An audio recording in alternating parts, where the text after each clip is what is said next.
You're listening to Extra Innings, presented by Next Level Training Center on the Sports Objective. Join us every Sunday night on Facebook Live and our YouTube channel as we talk East Carolina baseball. ECU play-by-play voice Corey Gloor and others will join us as we look back at the previous week and take a look at what's ahead. Now, let's talk Pirate baseball.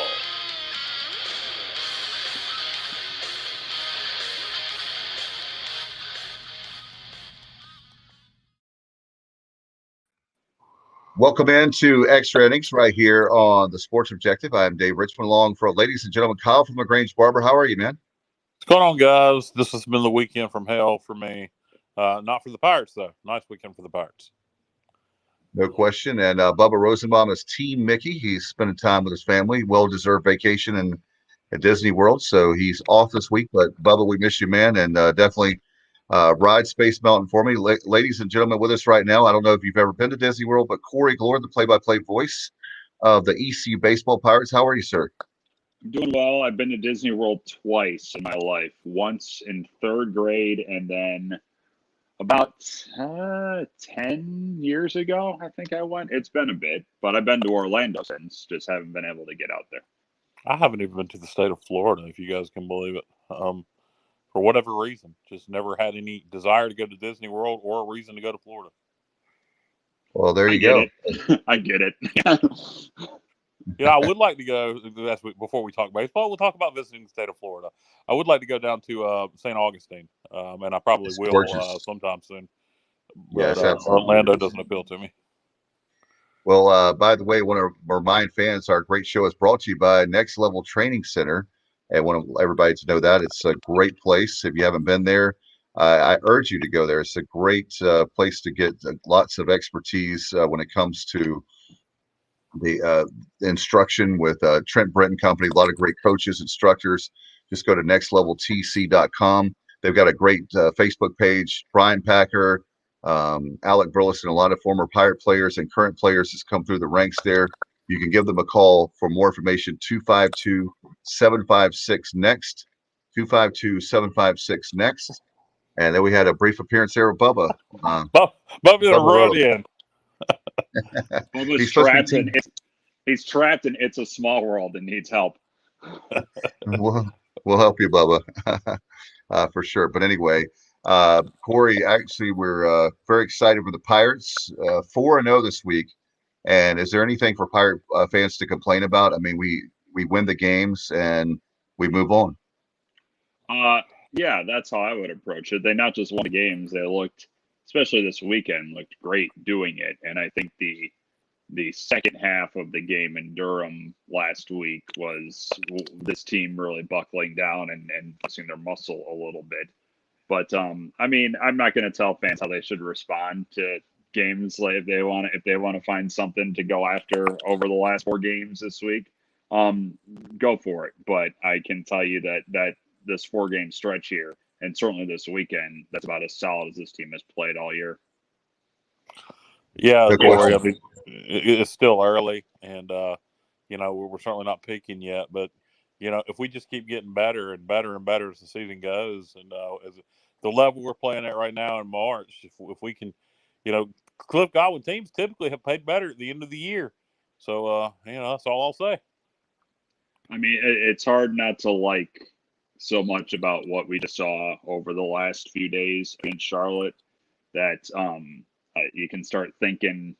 I think it's easy to start thinking bigger after what happened this weekend. The words I'll put out there is we're 15 games in and the season is still in its infancy. So let this play out and see just what more this club could be capable of, because what they've shown us here thus far has been pretty exciting to watch and exciting to think about just what they could do.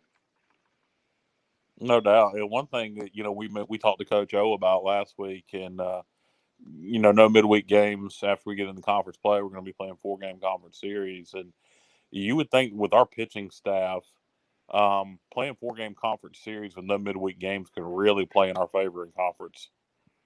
Yeah, I think they figured heading in, once that conference schedule was set in stone, that they were built to handle 4-game weekends. And now I think this was the first weekend where you saw what that could potentially look like play out, because you had your 3 starting pitchers pitch very well this weekend, and then you have what you would assume would be your 4th starting pitcher in Gavin Williams pitch great out of the bullpen for the 2nd weekend in a row. And so that you can kind of see the formation of what might come with this pitching rotation once conference play begins in, I guess that's 3 weekends away at this point. So I think that they understand what's coming up in a few weeks, and this weekend was really the first showcase for that, for these 4 pitchers that against a very good, very hard-hitting lineup, that all 4 of them had great moments over the course of the weekend that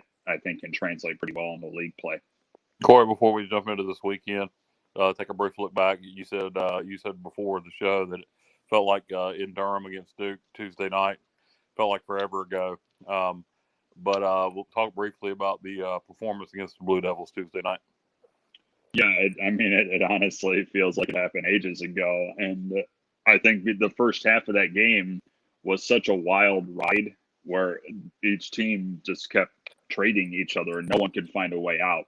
And then you get CJ Mayhew to come in out of the bullpen, and that seemed to settle things down a little bit after the Pirates seemed. I mean, it's weird when you go to multiple pitchers, which you do in midweek, and if one guy struggles, like Spivey struggled at the start, and then the next guy in works a little bit harder to try and make up for that, and then it just keeps on going. So the fact that CJ Mayhew is able to kind of break the inertia of that and settle the game down in front of literally nobody. And that actually caught me more off guard than I was expecting, because I had heard there weren't going to be people in that building. And I think we might have discussed this a little bit. But the fact that the only people in the stands were about a dozen scouts in a ballpark that seats 9,000 people, that was much bigger of an adjustment, I think. Certainly for me, but I also think for that team. And also knowing that the only people that were watching that game were people that might have your future in their hands. And so that you can press pretty easily in scenarios like that. And I think that happened on the mound in the first half of that game. So to have CJ Mayhew, who's been through that already in his early life, dealing with discussing, contracts and all that stuff, getting drafted by Seattle, to have him come in and say, all right, we're good. Like, I'm going to settle things down, and then getting that offense going and breaking that 5-all tie with Connor Norby. That just kind of that back half of that ball game was great to see in an environment that was truly unusual. Well, now, why were there no fans in attendance? Are they not enforced or allowing the 30% capacity there? Or? No, it's a Duke rule. The university, even though they're playing off campus, it is a Duke athletics rule that they're not letting even families into athletic events across the board. And now with the last few days, with Duke basketball had to close up, and now they're done for the year in that conference tournament. And the campus has now put everyone on lockdown for, I think, another week. Like, they have to stay where they are because cases are starting to grow on their campus. So the Durham Bull, from everything we heard on Tuesday, the Durham Bulls gave the okay to bring fans in for Duke events. And Duke is staying firm on their no fan policy, no family policy. They're only people that were actually there to watch the game that weren't scouts. Duke had some of their family members get into the restaurants above the left field wall that's about the road and were able to watch from the patio. And that was it. Those are the only people that were able to see the game unless you're a professional scout. So that's Duke was given the okay. So yeah, you can have people come in, but they're staying hard and firm about not letting folks in. With apologies to their wonderful medical school and their hospital. Somebody needs to put that school in New Jersey where it belongs. Stop. The problem what they need to do, including East Carolina, our own university, is you're going to keep having outbreaks until everybody's vaccinated. It's a business. And it's silly that people are supposed to be well educated and running our universities. They should know better than not to vaccinate all the students. They said they were going to do that, and the governor even told them ahead of time to vaccinate all the students. When you have kids living in dorms, And look at the outbreak Greenville had in August. We had to deal with that at where I work at my daytime job. A huge outbreak when the kids came back. Of course, they have parties. They're not going to wear a mask. They need to go ahead and be vaccinated. It's a no-brainer. Well, I think I've done some work over the last couple of months with the county health department and assisting with their vaccination efforts. And so I've been able to kind of get a behind the scenes look at what's been going on here. I want to be careful with saying that I do think the dormitories do now fall under one of the eligible groups because it counts the congregate housing structure, and that is now part of. I think it was part of essentially they lumped it into the pre-existing condition group, which is now eligible. Right. And so, but right now I think universities are going through the debate of can they organize something for their student population, and they can't force their students to do it. They can make them available, but they can't make, if people don't want to get the vaccine, it's their right. And so, the fact that it's a very tricky situation. You're dealing with the university, then how do they administer and how do they decide who is above someone else in terms of a student rank? Do you go to athletes first? Do you go to, students in your science department first? I mean, that's a challenging scenario here that I don't think universities are fully equipped to handle. And so right now it essentially is universities are telling students, if you're at least 18, which the cutoff is 16 or 18, depending on the vaccine, Right. If you are eligible, if you are a frontline worker, you're free to go get it. I don't know if they have the capability to organize everything for their student population. They can do stuff for staff, but for student population, that's a different deal. In terms of Duke not letting people in, I mean, that's also their call. And the relationship with Duke and the Durham Bulls has been a unique one over the years. At times it felt frosty over the years. And so the fact that they're given the okay and Duke said no is frankly not a major surprise. I don't think it's a trading barb sort of situation with the Bulls, but it's been a tricky balance between those two since Duke started playing there. And so I think what it shows over Tuesday, I mean, listen, Duke's been used to playing that this year, and you could tell it didn't really faze them. But I think what it shows that eventually that program needs to renovate their on-campus facility and get back on campus, and then they'll have more control over what they can do. Jack Coombs Field is not suitable for what they want to do, and Chris Pollard has pushed to get that stadium renovated. He's done some things there, but not a lot. And they have the money to do it. It's Duke Athletics. Just getting the passion behind it in order for it to occur, that's been a hurdle that he's trying to jump over. And that program's good enough now where they should be able to get enough together to put that in place. Once they get that done, they can separate from the DBAP, then that program, I think, will be where Chris Pollard wants it to be. Right now, it's not. So you have situations like Tuesday where there seem to be a couple of forces butting heads. So what about let's talk about the game some more, and then we'll move on to the weekend with Charlotte.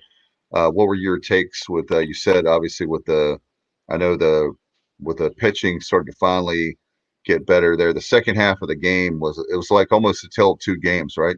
Yeah, it really. I mean, that felt like two games in one. It initially had the look of a pretty normal midweek game where just all of a sudden a whole bunch of runs are piling up and no one could find enough outs to get through a Franklin.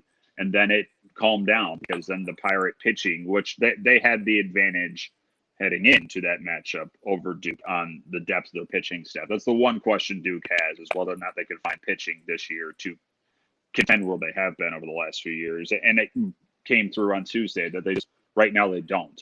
And East Carolina does. So the fact that they, Spivey struggled, Kimmel struggled, Wilson struggled, your first three pitchers that day. So you go do a tried and true guy in CJ Mayhew, and he goes 3+ innings, and he allows the waters to calm in that game. And after Duke tied it, they tied it in the fourth. We noticed it from our position because our booth is at first base in the DBAP, and the Pirate dugout's right in front of us. So we saw everyone come together in the dugout for essentially an in-game team meeting. And whatever was said there was just all right, let's reset the gears here a little bit and let's go play the baseball that we're capable of playing. And then they threw a shutout the rest of the way, and they played it 6 more runs and won the game. So it is they were able to essentially flush the first 4 innings out, despite the fact that it was a tie game and they didn't trail at all over the course of the night. They were able to flush that out and just go out there and play baseball again.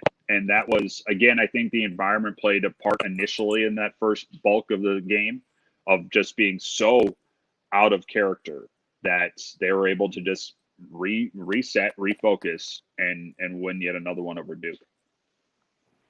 No question. Then, so nice road win there. And by the way, want to mention that ECU both won at Clark LeClaire and the DBAP. So technically, I guess can you call that a sweep? I know it's 2 different games, but season sweep. Yeah, season sweep at Duke. So, and it's something they've become good at in the last 8-10 years, is somehow winning games constantly over Duke. It's an oddity, I think, of the sport that Duke's a good enough program to not, have dropped 20 of 21 to one program over the last, decade. But that's the run that the Pirates are on right now. So they have a season sweep over a team that still, I think, has an opportunity to make some severe damage in the ACC, even though they weren't able to play this weekend. Every time I hear about winning 20 of 21 against Duke, or before that was 19 of 20 or whatever, I always have in the back of my mind, please, God, don't let us see them in the postseason, because it's going to happen. It'll revert. Yeah, right. It's just the karma thing, right? Yep. We'll worry about that later on. Pirates get that nice win on the road in Durham, and then come back home, and we get out the brooms again. It's something that I know Pirate fans are used to, but a lot of sweeps over the last few years. Starting off with Friday night's game, what did you think? Friday night was an entertaining one. I thought Jay Kuchmaner looked very sharp and, by and large, very in command of the proceedings. And I think for him to get his first Friday night start, it's been warranted for a while. But coming off of a bit of a sloppier outing against Appalachian the week before, he was really carving on Friday. And that changeup, the changeup was a key pitch really throughout this weekend when you look at this matchup. And his changeup really got things going, where he was just able to slice and dice the Charlotte lineup really from start to finish. I mean, he ran into trouble with David McCabe. His first home run of that game tied the game, but then he got out of the 2-on jam right after that to keep the game tied. He got out of a jam in the first inning right off the bat to keep it a scoreless game. He just knows how to, I guess, focus in on the, minute tasks at hand. All right, he gave up a home run to McCabe. A lot of folks have so far this year. And so then he just went right back at it. And there was only one time where he really seemed animated and really frustrated with what was going on. That was in the 6th, when there was a very late time call offered up at home plate. And the ball was out of his hand when it was offered up. And so he was visibly screaming at the umpire, and then he started stalking around the mound like he looked like a caged animal. And then he eventually left in that frame. But he's a guy that knows how to manage the situation, and for him to get the Friday night start and manage his way through that lineup as surgically as he did, that was great to see. No question about it. And with Cooch, obviously, guys, the thing that's interesting with me, we talk about it seems like every week, Corey, with you, but the pitching staff, I was thinking about that. I know that it's talented. You can argue how deep it is this year, but the senior-led pitchers is something that I was really thinking about this afternoon, listening to you, and the very fact that these guys have a ton of experience. I think that'll bode well for us in May and June. Yeah, I mean, you talked about Kuchmaner as a 4th-year guy. Talk about Gavin Williams as a 4th-year guy. You talk about Tyler Smith, who's a 5th-year guy. And those are going to be 3 of your starting pitchers moving forward. Add into Carson Wisenhunt, who's pitching like a 4th-year guy. And now you have a rotation that is just almost near impossible to break through constantly on. You might get one of them, but to get all three of them, and they all pitch differently. They are all different types of pitchers. There's not, you have two left-handers, two right-handers, but one left-hander has heat, the other one has movement. One right-hander has heat, the other one has sink. And so there's no one way you can go after this pitching staff right now. And now they all, with the exception of Wisenhunt, have logged so many innings and so many experiences, and there's not a type of game they haven't been in yet, that whatever you throw at them, they're ready for it. And the one who hasn't been in that has shown the ability to brush up any sort of minor adversity that's come his way thus far. And that's going to be obviously pitching is so huge. Also, the bats. I know that Coach Godwin said in the post-game press conference, I want to ask you this, Corey, that the bats, the offense is still not there. What can they? I mean, he's the hitting coach. What are things that can be done to help with the offensive side of the ball, so to speak? Well, I think he said that after today's game. He felt today it looked a little tired. And so he said, so he might have to kind of readjust a little bit when it comes to final games of the weekend. But by and large, the first two games of this series, I thought they were fine. And even Saturday, when Bryce McGowan was pitching, I just thought Bryce McGowan was pitching his tail off. And so he was locked in a pitcher's duel, and that's what happens. You have opportunities, and a pitcher comes in and slams the door. I thought they looked great on Friday. Like, I didn't think there were any issues at all with what this offense did in the Friday night game, nor was I that, I didn't think Saturday was a very frustrating outing at the yard either. Today was a different case, and so they will look back at how things transpired today and see, all right, why did we look a little bit sluggish today as opposed to looking as solid as we did Tuesday, Friday, and Saturday. So, they got a couple days to figure that out. And, it could be as simple as they've looked good over the last couple of games. And so they went in and, this kind of took a little bit of an easy approach heading into this game. Could be the fact that everyone lost an hour's sleep. Could be the fact that they just couldn't figure out today's pitcher right away. And so there could be a multitude of factors about why today was not the crisp offense that we saw the rest of the weekend. But by and large, I didn't find too many issues with how this lineup has been performing here of late. What about with Wisenhunt? By the way, folks, we're going to have the PGX player of the game. I wonder who that could be. And the PGX pitcher of the game. I wonder who that could be. We'll have that in just a little while with Corey. But as far as pitching is concerned on Saturday's game with Wisenhunt moving up to Saturday, he pitched. His pitching is incredible at being how young he is, Corey. I know that was his best outing so far because it was the first one where every time he took the mound, the game was in the balance. And the fact that he shut down this lineup, he's pitched great this whole year.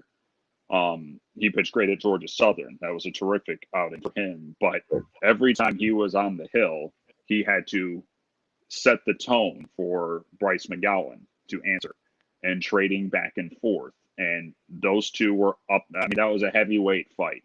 And it was a blast to watch just from our booth. There was an astounding pitching matchup.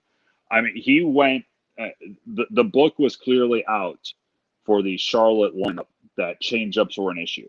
And that Jay Kuchmaner at the start Friday changed them up all the time. The very first inning for Carson Wisenhunt, he strikes out a pair. It's with the changeup, and he kept going back to the change and back to the change, and Charlotte could not figure it out. That's what Bryce McGowan was doing Saturday as well. The Pirates had a lot of trouble with his changeup, and so it almost became, probably, if you're listening to our broadcast all 3 days, you probably got sick of myself and Coach O talking about that pitch, but it was such the key element to that whole weekend playing out. The fact that Carson Wisenhunt, whose fastball can get to 94, 95, and that was maybe his third pitch on Saturday. It was changeup and then his curveball and then the fastball. To pitch backwards against that lineup in a scoreless game into the sixth inning and win that pitcher's duel as a freshman against a guy in Bryce McGowan who has been around for a couple of years and has been one of the nation's most improved pitchers this year. that was his best outing of his career thus far. And by the way, Corey, Carson go ahead, Wisenhunt, yeah, I was just going to say this real fast. He had 7 innings pitched on Saturday, 0 runs, 3 hits, 9 strikeouts, 2 walks. I mean, that's so incredible to be that young. But we heard that back in the fall. I know the preview you were talking about how you were hearing great things about him. We did our preview with you a month or 2 ago, and here we are in the season, and he's doing very well. Not just very well. I mean, he's one of the more impressive pitchers going right now in college baseball as a freshman, second year, but freshman. He's got 36 strikeouts and 6 walks in 4 starts. There are veteran pitchers that are seeking that level of production. The fact that this kid is just setting the world on fire right now, and he moves up a day to do it as well. He loses 1 day of prep, and he goes against arguably the best pitcher he has opposed thus far and wins that duel. Is, it's hard not to get really excited about what he could do for this program and after he leaves this program. Yeah, no doubt. Speaking of Saturday's game, Corey, have you, in all the games you called, have you ever had a home run for you quite as much as that one Saturday there late in the game? That one was something else. The Norby, we had just spoken in that broadcast earlier about how home runs to dead center field are very rare in that park.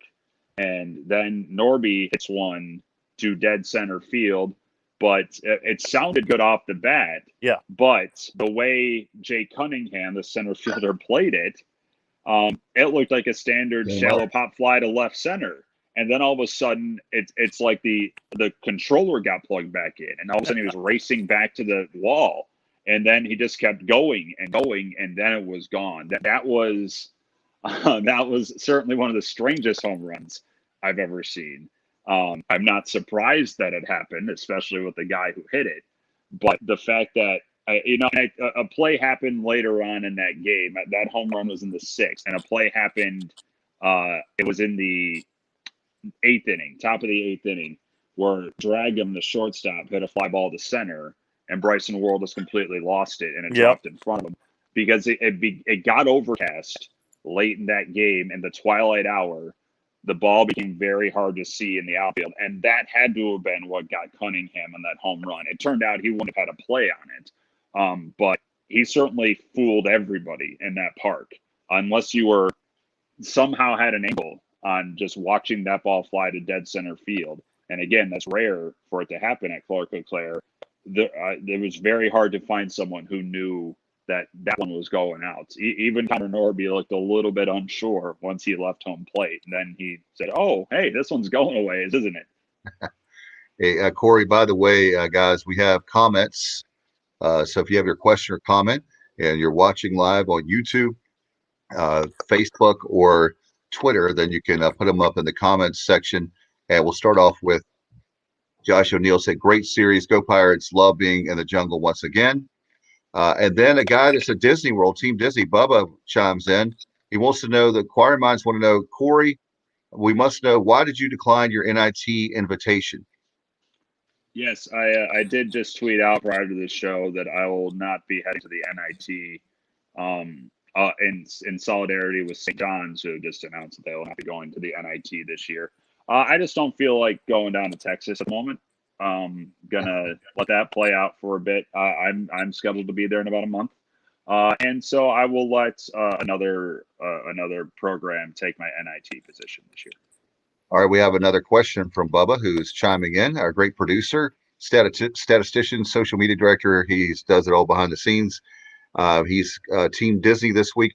Corey, talk about the web gym of Agnos on Saturday and some of the other things you won't see in box scores, like Worrell taking 3rd with Niners sleeping. That was really interesting. Yeah. First of all, can I just ask Bubba a question? Like, I appreciate him tuning in and still wanting to be a part of the program that he has worked together with you two on. But he's in Disney World. Go hang out with Pluto, bud. Like, go ride the Star Wars thing. Yeah, you're a Space Mountain guy. I have a big Thunder Mountain Railroad guy. Oh, that's from a cool. kid. Yeah, I Go like that check too. out Pandora. Like, go hang out with, I don't know, Donald Duck. But Go Bubba, to drink answer a your beer question, somewhere. How about yeah, that? go to I don't Downtown Disney. Is Downtown that what it's Disney, called? right? Yeah. Go drink wine at France's Pavilion. Like, I They mean, got a like, come on, McDonald's in Orlando that has pizza. Oh, wow. I didn't know don't that. go do that. Don't do Yeah, that. go get McDonald's pizza, Bubba. No. But to answer Bubba's inquiry, that double play on Saturday was great. And for a team that hasn't turned a ton of double plays this year, that was a liner behind the third base bag and deep. And Agnos was able to, one, get in front of it, two, glove it. And then by the time he got that ball, it looked as though he maybe had a shot at one. And that play was to first. But he went to second instead. And the throw was low. It was probably about ankle high that Norby was able to grab on the fly and get the force out. And then you think, all right, they got that out. And then Norby made the turn. And it kind of clicks in your head. They're trying this, huh?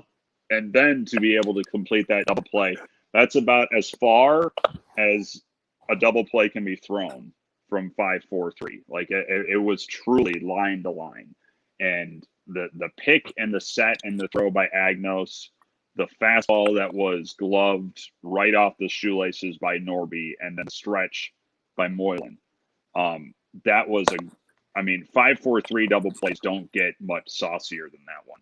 That was special. And then I thought Bryson Worrell had a great weekend. And I mean, he is aware, and everyone's aware of the talk and the focus on him heading into the season and the struggles it's been for him this season.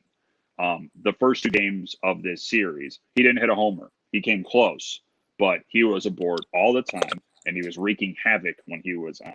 The Pirates wanted to try and get the base running going here this year against Charlotte, like they did last year. They lost 15 bases against Charlotte last year. Different team this year, so they weren't able to get that fluidity going. But when Bryson was on, the point was made. He's going to go, and he is going to take third if you're not looking. He stole 4 bases this weekend. Like, I mean, it was great to see him just look more comfortable. Like, I mean, to look better at the plate, to look more composed, to not swing at every off speed that he got, which has been a thing for him. And in a series that was dictated by off speed pitches, he was not, playing catch up with those, and he was not in front of any of those. So it was great to see him get back on base because we've all been hoping for it, and he's been hoping for it. And so hopefully that's a sign of things to come. And things like taking third when the infield's not paying attention. That's a sign of East Carolina really feeling confident about how they are playing offensively. And they're able to snake out an extra base when you're not looking. And Bryson's at the top of the list of being able to do it. No question. By the way, we have some comments from Pirate Al. Alan Powell, let's put those up. Then Kyle, if you have a question, chime in. Ton of talent on this team. We could have 3 potential first-round picks. And, of course, he's talking about Wisenhunt, Gavin, and Norby. And he said he's glad that we have Wiz next year. Yep, that's a good thing to be happy about, Alan. That is probably a wise assessment. I think everyone kind of figured Gavin Williams would be in that mix in terms of that high of a draft pick with just his body, his makeup, and then the stuff he's able to back it up with. We mentioned this in the broadcast today. It seems like every time Connor Norby is at the plate, you can almost hear him moving up around. Like, it's that level of what he's doing right now, where he might have started in the, hypothetically, I'm not in tune with any scouts. Coach O is very much in tune with scouts, but say he started in the 30s in terms of rounds for draft picks, maybe a little bit higher because he's a fourth or a third-year guy. But since the season has started, it's gone 29, 28, 27, 26. And now you're talking about, top 5 round pick right now with what he has done. Is this sustainable? Well, it's hard to say otherwise with what he's shown us now 15 games in, and the fact that he can have an 0-4 night on Friday and still finish the series with 5 hits and a couple of homers. But it is hard not to see just every time he steps up, just the impact that he's been having on this team and the impact that he is having on himself for his professional career, because he's the best hitter in baseball right now. And there are other guys who have higher batting averages, and I haven't seen all the guys around the country. But, I mean, his home runs this weekend were to dead center, hardest part of the park to hit one, an opposite way with the wind blowing in from right field today. He went oppo in Durham as well. And that was in front of nobody but scouts. So the fact that he's able to hit line to line with power, everything he hits is hard, and also be a slick glove at second base. The kid's unbelievable. By the way, let's go ahead and do our PGX Player of the Week. And gentlemen, I guess there'll be no surprise. Guess who it would be? Who do you think it is? Could it be Connor Norby? Yes, since we're talking about Connor Norby, I thought that was the perfect time to do our PGX Player of the Week. And by the way, guys, 4 straight weeks that he's a Player of the Week. And I know, Corey, you were talking to me earlier. Should we just name it the Connor Norby Player of the Week? I mean, change the name of the title. Yeah, at this point, you might want to consider it. Let me throw out. I mean, Connor deserves this award, and he should just probably have the award named after him at this point. Let me throw out a couple more options for you from this week. Okay. Josh Moylan. Yeah, he was who had a great weekend. And Ben Newton, who had 4 RBIs this weekend, an RBI and a couple runs scored against Duke as well. So let me throw those guys out there as well to make everyone realize that it's not just number one at the top, even though he is deserving of all the accolades right now. But this week was, especially Tuesday, was very much an all-hands-on-deck sort of effort. And guys like Moylan, guys like Newton really came through in multiple spots this week. Yeah, no doubt. Let's go ahead and do the Pitcher of the Week. The PGX Pitcher of the Week. And guys, that no surprise there. And that, of course, is none other than we'll do with Carson Wissenhunt. I mean, I think that would be a safe bet. Are you in agreement with our assessment there? I'll give you that one. Career high 10 strikeouts for Jay Kuchmaner's not a bad option as well. And, yeah, he was in the mix. Yeah, I will. I think CJ Mayhew would be a good one to throw into the discussion as well, and not just what he did Saturday against Charlotte, but how he was able to settle things down against Duke on Tuesday. So again, there were 2 pretty obvious candidates for your awards tonight, but there were some options underneath that certainly merit some discussion. Yeah, and the 3 of us always have, we discuss it. Like, it's not like we say, okay, it's definitely going to be Connor Norby, because I will let everybody know that's the toughest part, is that you have so many great players, Corey, that that's a good problem to have, right? It's not like it's just Connor Norby's the only good player on the team, or that Carson Wissenhunt's the only pitcher on the team. Yeah, at this point, you almost need to have like a PGX Player of the Game not named Connor Norby, because it's been him for a month running. It's your show. You decide what to do here. But yeah, we could be sitting here a week from now doing 4 straight weeks? I was thinking it was 3 straight weeks.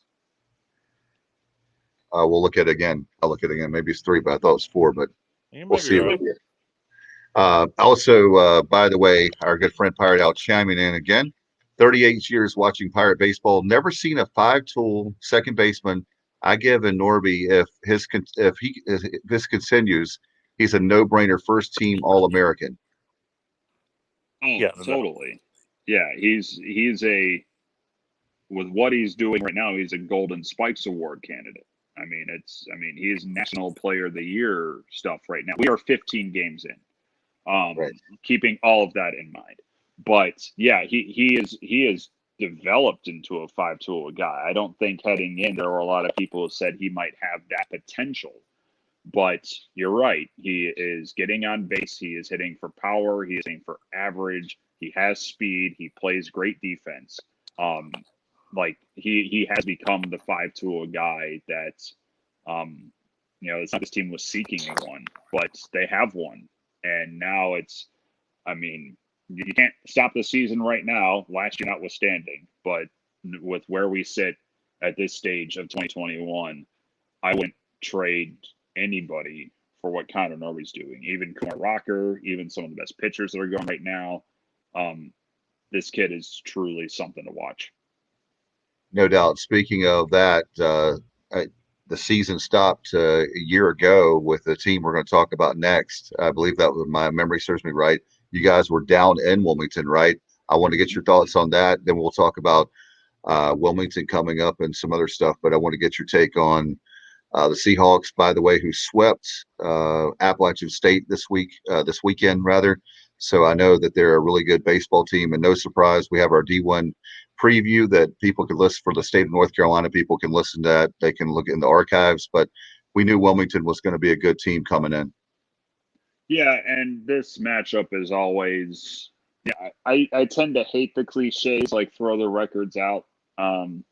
There's something about this matchup though that's just a little bit different, even than a ECU Carolina matchup or a state matchup or a Duke matchup. ECU and UNCW, I think, operate on a similar level in terms of how they recruit, the styles in which their programs operate, and I think the fan bases are nudged up against each other so tightly that there is a true neighborhood rivalry brawl that exists here. So these always come with a added cherry on top of maybe the most fiery contests on the schedule. Um, I think they have questions in their bullpen that the Pirates might be able to exploit. Cincinnati hung a ton of runs on them 2 weekends ago in a 4-game series, and Cincinnati, um, as of right now, is not very good. So I think they're gettable. I think the Pirates can go into Wilmington and win. That ballpark has played weird to this team over the years. Um, and many guys on this year's team certainly recall how last year's game went. The walk-off loss and then getting on the bus and the realization trying to sink in that, oh, wait a minute, this might have been it for a while, and then it was it. That trip to Wilmington last year was the most surreal moment of my broadcasting life. Heading to Wilmington was already strange because Columbia canceled. And so the Right. last half hour of that trip was the team scrambling to find an opponent for that weekend. They found one. They never needed to play him, but they found Rutgers for that weekend. And then they got to the park, and you could tell that that was in their minds that, oh, we don't have an opponent this weekend. And it drifted them away from what the game was at hand. So they played a little sloppy, and it was hard to coach that game, and it was hard to call that game as we were sitting in the booth. And then the walk-off loss turns out to be the final pitch of the season. Um, there are some there are some bad memories from that park and some unfortunate memories from that park. And by and large, when these two teams have collided, they've also been very weird games, and some very strange things have occurred just in the midst of a 4-hour mess of base runners being thrown out, wild pitches, and pickoffs going awry. These two have not always played the cleanest games against each other, but they've certainly played the most passion-filled games against each other. And so that leads to a Wednesday night that will be rather unpredictable. No doubt about it, Corey. And do you think that I know what Coach Godwin will say, Coach speak last year was last year, but how much of all that mess that was going off the diamond, off the field, and then you have the fact that the walk off, the whole emotional thing at UNCW. You got to know these guys. They're smart. These guys know about the game last year. Don't you think that that left them with a bad taste in their mouth? It might. I mean, they might use it as kind of the quote unquote drive or the motivation to just get on their best foot right away on Wednesday, because I remember distinctly that the season got bagged on a Thursday after they played on a Wednesday night, and then that following Monday, one of the first things I see when I open up Twitter is that UNCW baseball Twitter account. Oh, they're re-airing Wednesday night's game on their social media account. Like, hey, remember this great moment of our season came to an end, as it turned out. And so I have no doubt in my mind that most of those guys are aware of how things went last year and might be using that to try and return serve here on Wednesday. When push comes to shove, this is, even though not a lot has changed from 2020 to 2021, this feels like a different team than the one that went into Wilmington a year ago. And Wilmington has a different team than the one that we saw Right. a season ago. And so once the game gets going, that will be out the window.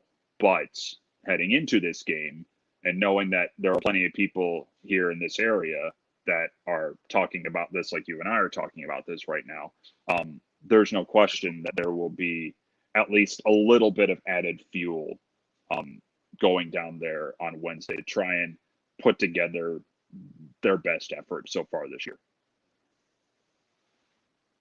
And let's go to now Johnny Gardner, a friend of the show. He has a comment for you. Talking about the catcher, Newton says Newton's progression has been impressive, confident at the plate, and a great defensive play today to keep the ball in front of him. Yeah, that was, I want to say, I'm looking at the book now, I want to say that was in the 7th with the tying run at the plate. Yeah, he was able to stab the glove out there and knock it down the first base line. That's when Colmore was pitching.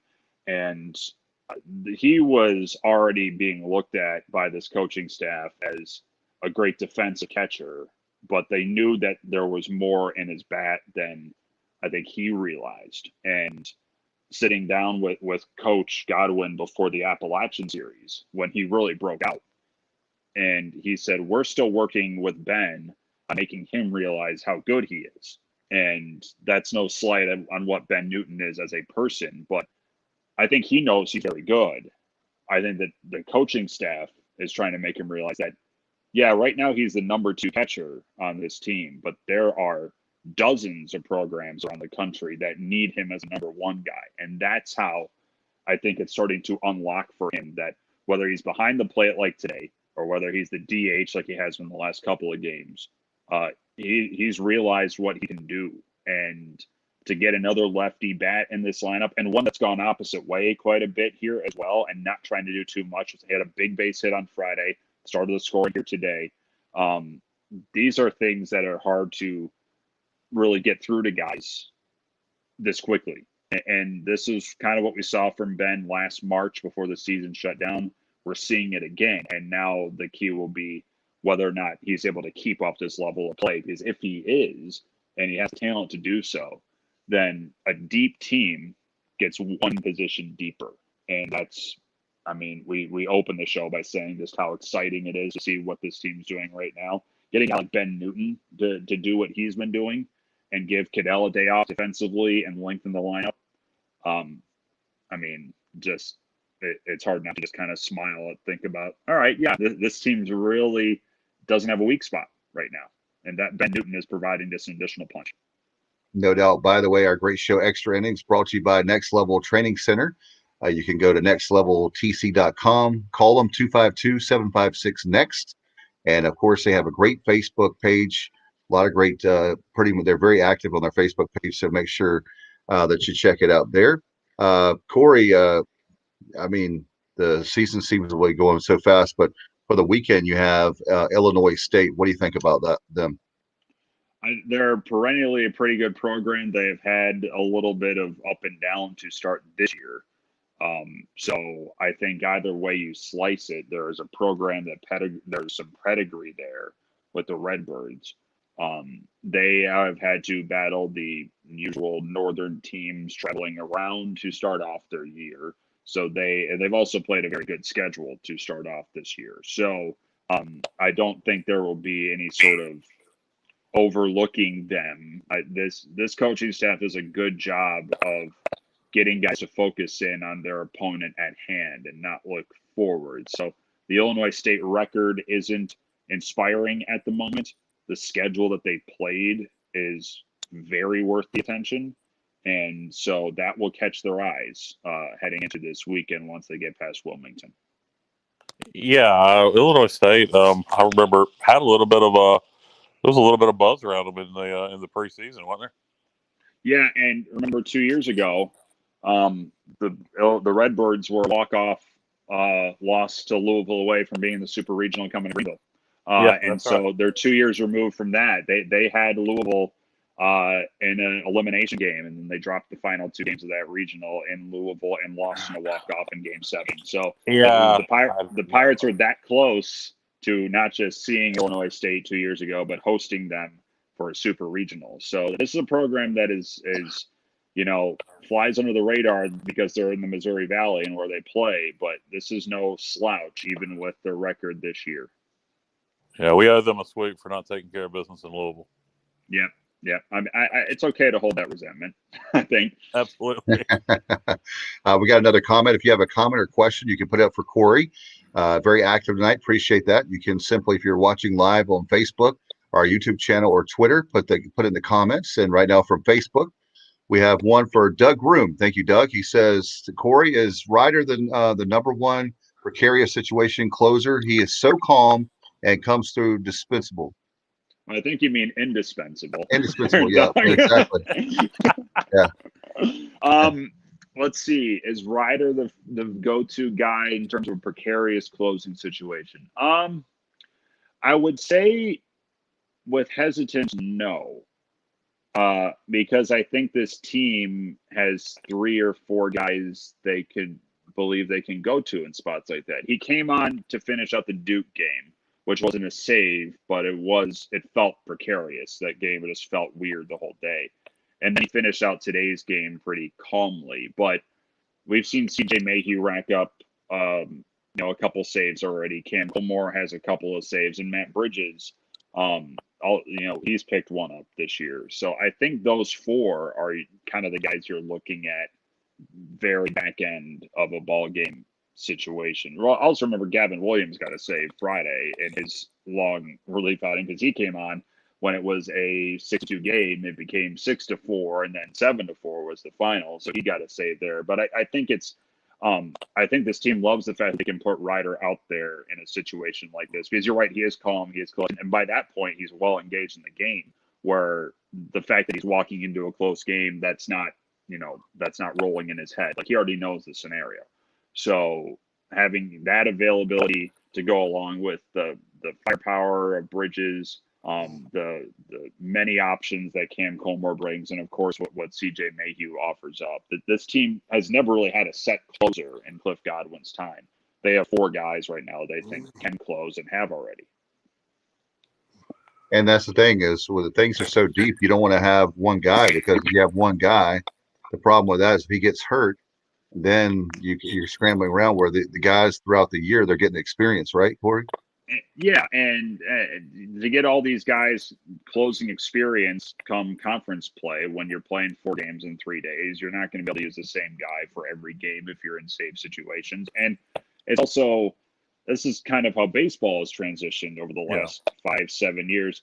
The term closer is kind of passe by this point. Like that, they're like having a set closer is going out the window by and large, because now it's all right. Say your closer gets blown up, but he's out there the next game. Why is he out there? Well, he's our closer. Like, no, that's just a title you gave him. Who's your best option? And that's what the Pirates do. Who is the best option based on what the margin is, what the type of lineup is, what the conditions are, where you're pitching, how many pitchers have been used. That's what they go by. They don't stamp closer on anyone, just like they really don't stamp starter on anyone right now, or long reliever on anyone. Who are the best options? And that's how the Pirates not only manage their pitching staff, but win games off of it. They're 13-2 for a big reason, and managing what they've done with this pitching staff is probably the biggest of those. By the way, before I forget too, I can't believe it's almost the end of the show, and I forgot to mention about going back to today's game. Matt Bridges today, what a great performance by him and getting the win. Yeah, the pickoff in the 5th was probably the key to the game when you look back at it, picking off Dragum of second base, because that's a called play. Jason Dietrich and Cliff Godwin bring that in from the dugout, and you need everybody on the same page. So Connor Norby sneaking in and getting there for the tag. And then, Bridges coming on, he pitched on Tuesday in Durham, and he took the chain from Mayhew and settled things down. But the pitchers that you saw, the first 3 pitchers that you saw today, 5th-year senior, 6th-year senior, 6th-year senior. And that led to A.J. Wilson getting 1 out, and a big one. McCabe as the tying runner at the plate. And then you go to Ryder Giles to just frisbee and a save. The Pirates leaned on their elder statesman today, and those 3 names, Smith, Bridges, Colmore, they're the leaders of this whole operation. Like, make no mistake, pitching or otherwise. And so they made it a we lead by example scenario today. When you can get that from those three, and we didn't talk much about Tyler Smith today. I thought he pitched great, and he had bad luck go against him. When you have those three leading the charge on the final game of a weekend, the results speak for themselves. And that's why the team has won every Sunday game so far this year.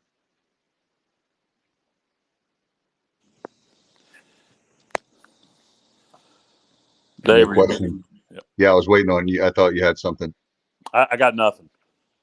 Okay, well, I'll keep going. I was trying to be kind to you and not. Well, I appreciate it, Dave. But as we spoke before the game, unfortunately, weekend from hell here, so my baseball was very limited. So hey, Kyle, I saw a little of all three games. I want you to know that I appreciate you and that you are a great person and a great individual and a great friend. I appreciate that. I appreciate that a lot. I really do. Not adding a lot to the show tonight, but that's okay. I'll be back next. You're adding more than Bubba. I don't know. I don't know about that, Corey. Without Bubba, we might not be on the air. Yeah, he helps. He always just helps us out a lot behind the scenes. So even at Disney, he's helping us out. So appreciate. All right, Tower of Terror. Yeah, exactly. No doubt about it. So certainly with everything going on with the team this week, any final thoughts before we let you go? I know we're running out of time. I thought this weekend was the most impressive weekend of the year so far. Even the bounce back for the finale at Georgia Southern. They looked great almost from the jump against App State. But I think this is a real quality Charlotte team that this club just beat, and they did it in a way where it wasn't as they were outmashing them or that they were, stealing bags all over the place and forcing them in errors. They just straight up outpitched them. And this was the type of weekend pitching performance, top to bottom, that I think a lot of people thought that this program could bring in 2021. And I think we saw it in the opening weekend of the year. But this weekend, against this Charlotte club, with their pitching staff, and the fact that they come in with the home run, leaders in the nation, to do it like this, to perform this weekend like they did, I think this is going to be a kind of a bellwether weekend as this year goes along. About they've won 7 in a row and they look good against App State, and they kind of grinded their way out to one at Duke. But this was a start to finish about as solid of a performance in a weekend that I've seen from this program. No question. What about before we let you go? Another thing too. We were talking pre-show. What about the RPI? I saw like a Facebook's, or I think it was Facebook or Twitter, for the RPI being 4. I know you said that we won't have the NCAA like today. Yeah, the NCAA hasn't released theirs yet. I don't know when that starts. But Warren Nolan is a pretty decent resource in terms of, they do their own thing and gauge RPI, and that's used quite a bit around college baseball. Always be careful with Facebook, Dave. Always be careful with Facebook. Oh yeah, no doubt. I think frankly we're still too early in the year to be looking at that stuff. Where it will come into play is once midweek games are over, where the conference is RPI wise. So that's a few weeks out. And as we know from recent history, let's get through March, and then we'll start talking about that. The Pirates, they haven't had a lot of road opportunities yet, but they've come through in 3 of their 4 against, you figure Duke will have a good RPI. You figure Georgia Southern might be in that, quad 1 area, or not too far outside of it. Now you have UNCW trip coming up, and then you have a trip to Carolina after that. Then after that, you're relying on conference play to get that boost going. So, I think it's easy to see the last week and a half of how well the team has played and start projecting that far forward. I would hold off on that for now because we don't have the official stuff from the NCAA yet, and we are 15 games into, knock on wood, a 56-game season. So there's a long way to go, but it's hard to deny that the Pirates are certainly playing like one of the best teams in the nation right now. No doubt, and we'll see how that goes. Corey, are you going to do any movie lines? That was one thing we talked about. I know I've heard a little bit here and there. So we were. Yeah, I did one today. And then I usually get queued up that day of a game. But if you have some lines for me, do you have some at the ready? No, we'll have to text them to you. Maybe we can text them to you. Well, I didn't know if you were going to do them or not. But now I know we'll definitely be prepared for next week. If you send me some my way, I'll work them in. I've only missed one from Spencer Brickhouse so far this year. That came yesterday, actually. But I'm almost putting more emphasis on this than calling the game. So, yeah, send me some lines. Get some fans to send some in, and I will do what I can. Corey, quick fun question for you, then we'll let you go. Growing up, what was your favorite baseball video game? Was there one on the NES or the Genesis or the Super Nintendo that you enjoyed most? Here's the thing. I had a PlayStation growing up. And Wait a minute, how old are you, Corey? I'm 33. I had Game Boy, PlayStation, so I wasn't in the I didn't have a Sega Genesis. I wanted a Sega bad. I didn't have. No, wait, you're 33. So let me say, how old were you in '92? I was 5. Okay. All right. You get a pass. Yeah, I had I'll be honest. I didn't play a ton of sports games on my PlayStation. I had a baseball game. I forget what EA MLB game it was, what year it was, but Sean Green of the Dodgers was the cover. Yeah. So that should explain probably the oldness of in the era you were playing baseball video games, I preferred Ken Griffey Jr. baseball of the N64. Yeah, see, that I probably would have enjoyed more than the very realistic one I was playing when I was a teenager. So I was not. I think it was Nolan Knight for WNCT. He asked me when the virtual games happened last year. You probably spent a lot of time playing games and calling them while you're playing them. A lot of broadcasters have done that. I never did that when I was growing up. I was playing things like, I was a big fan of Crash Bandicoot, and then I would play a game called Driver, which was like the precursor to Grand Theft Auto. It was much more PG-13 than Grand Theft Auto. Did you ever do any Army Men Soldiers Heroes on the PS1? I did not do that. No, I didn't get into shooter games until probably college, when Call of Duty started really taking hold, and I was sitting in the dorm in Milwaukee, and that's what we would do. No sports games. I played a little NHL, EA NHL on the PS2. But and I was always the San Jose Sharks for some reason. I just like the teal, but I never played aside from the one with Sean Green on the cover, legend Sean Green. I didn't play many baseball games. For some reason in my head, I knew you were younger than me, but I thought your first system would have been a Super Nintendo or a Genesis. But make no mistake, I wanted a Sega, and I wanted I would play a Super Nintendo all the time at friend's house, and then I really wanted an N64, and I got a PlayStation. So, arguably, your parents made the right choice there. Yeah, I mean, I still at times will play Mario Kart 64 or GoldenEye at a couple of friends' places, but no, in terms of Christmas and the actual game system, PS2 is probably or PS and then PS2 are the better options. Yeah, no doubt. All right. And by the way, you can go to Trade It in Greenville if you're looking for nostalgia, like old systems. You can get a good deal on that, and maybe there'll be a sponsor. Trade It. You can go with Trade It. Trade It. Oh my God! Don't even get me started. But anyway, Corey, thank you so much. Good luck to the broadcast on Wednesday night. We'll let you rest and get prepared for the road trip to Wilmington, and hopefully this time, next week we'll be talking about a road win versus a tough road loss last year. Last year was last year, and hopefully we can do that. Hopefully we're talking about more games following a game in Wilmington as well. I think that would be the first start here for this week. Let's get through a game in Wilmington and play baseball after, please. That's what I would like to see this week. All right, Corey, and how can people listen to the games and follow you on social media? Listen to us on 94.3 The Game in Greenville locally on the TuneIn mobile app. Search for East Carolina Baseball. Follow me at Corey Gloor on Twitter. That's also where you can find me on Instagram and Facebook. All right. All right, Sure, Corey. Facebook. Good luck this week with the broadcast, and definitely look forward to having you back on next week. Gentlemen, thank you. And Bubba, if you're still watching, bring back the Dole Whip for me. Okay. All right. Sounds good. Appreciate you, bud. All right. Bye-bye. Bye, guys.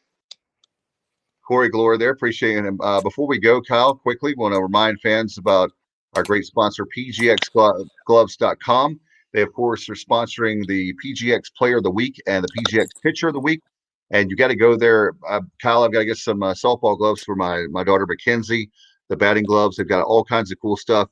And like the golf gloves like you want, right? Yeah, for all our golf playing.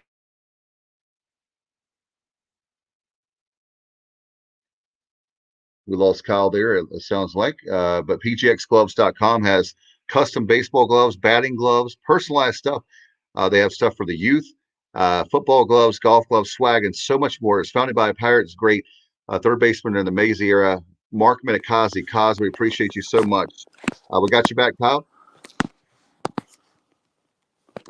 There, we got him. By the way, fans, want to remind you also, if you're just joining us, that we have well, actually, we haven't mentioned this yet, but want to remind our great fans that we have coming up.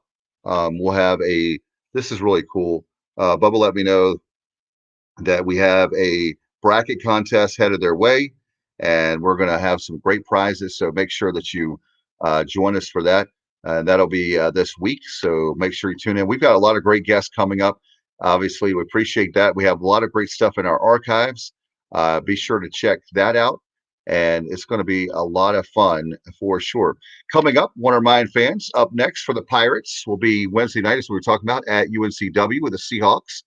And then Friday through Sunday, if you're just joining us live on Facebook, YouTube channel, or Twitter, it'll be Friday through Sunday this coming week. Once again, another homestand at Clark LeClaire Stadium as we take on Illinois State, and we'll have ESPN Plus. It's going to be fantastic. What a great deal that's been to have our games on. It's been awesome. So make sure that you guys certainly check that out. It's going to be a lot of fun. I can't wait. I appreciate everybody so much for tuning in tonight. And we do the wrap-up show. We call it Extra Innings. Appreciate Next Level Training Center for all that they do. Trent Britton Company. Make sure you give them a call, 252-756-NEXT. 252-756-NEXT is a number. And we're going to have a lot of fun. Can't wait to see you guys next week. And we'll be back on Tuesday night. Until next time, you've been watching and listening to Extra Innings on the Sports Objective. Good night, everybody. Go Pirates. That concludes this week's edition of Extra Innings, presented by Next Level Training Center on the Sports Objective. Join us next Sunday night.